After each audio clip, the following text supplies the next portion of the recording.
একটি কারখানায় 5 অশ্ব ক্ষমতা ও 3 অশ্ব ক্ষমতা দুটি মোটর আছে। 5 অশ্ব ক্ষমতা মোটরটি 8 ঘন্টা চালালে 20 একক বিদ্যুৎ খরচ হয়, আর 3 অশ্ব ক্ষমতা মোটর 10 ঘন্টা চালালে কত একক বিদ্যুৎ খরচ হবে ত্রৈরাশিক পদ্ধতি। গণিতভাবে সমস্যাটি হলো অশ্ব ক্ষমতা, সময় ব্র্যাকেটে ঘন্টা আছে, বিদ্যুৎ খরচ একক। তো প্রথমে 5 অশ্ব ক্ষমতা, সময় লাগছে 8 ঘন্টা, বিদ্যুৎ খরচ হচ্ছে 20 একক। অশ্ব ক্ষমতা হচ্ছে 3 ঘন্টা, সময় হচ্ছে 10 ঘন্টা, অশ্ব ক্ষমতা হচ্ছে 3 আর সময় হচ্ছে 10 ঘন্টা, বিদ্যুৎ খরচ হচ্ছে প্রশ্নবোধক চিহ্ন, মানে বিদ্যুৎ খরচটা আমাদের বার করতে হবে। তাহলে অশ্ব ক্ষমতা বাড়লে বিদ্যুৎ খরচ কী হবে? অশ্ব ক্ষমতা বাড়লে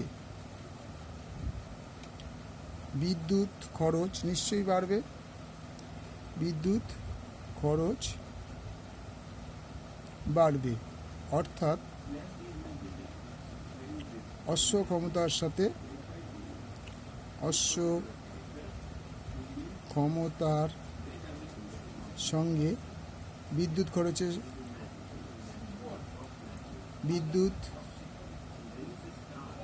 খরচের সম্পর্ক ব্যস্ত। সম্পর্ক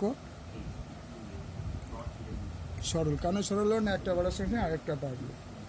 আবার সময় বাড়লে বিদ্যুৎ খরচ বাড়বে।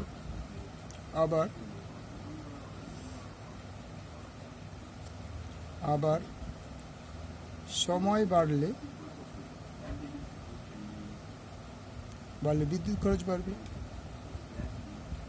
বিদ্যুৎ খরচ বাড়বে, অর্থাৎ সময়ের সাথে বিদ্যুৎ খরচের সম্পর্ক সরল। বিদ্যুৎ খরচের সম্পর্ক সরল। নির্ণয় বিদ্যুৎ খরচ। নির্ণয় বিদ্যুৎ খরচ ইকুয়ালিটি।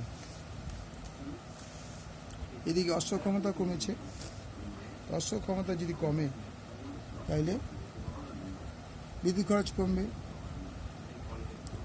20 ×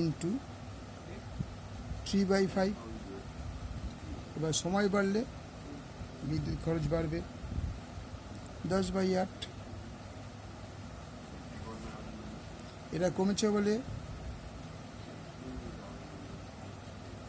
বিদ্যুৎ খরচ কম হবে, তা 3/5। এটা বেড়েছে বলে বিদ্যুৎ খরচ বেড়ে যাবে। বিদ্যুৎ এত একক 4 × 5 = 20, 4 × 2 = 8, 5 × 2 = 10 = 15 একক বিদ্যুৎ খরচ। উত্তরটা কী হবে? উত্তর হবে 4 × 5 = 20, 4 × 2 = 8, 5 × 2 = 10, 3 × 5 = উত্তর 15 একক বিদ্যুৎ খরচ হবে। 15 একক বিদ্যুৎ খরচ হবে। ওকে, থ্যাংক ইউ।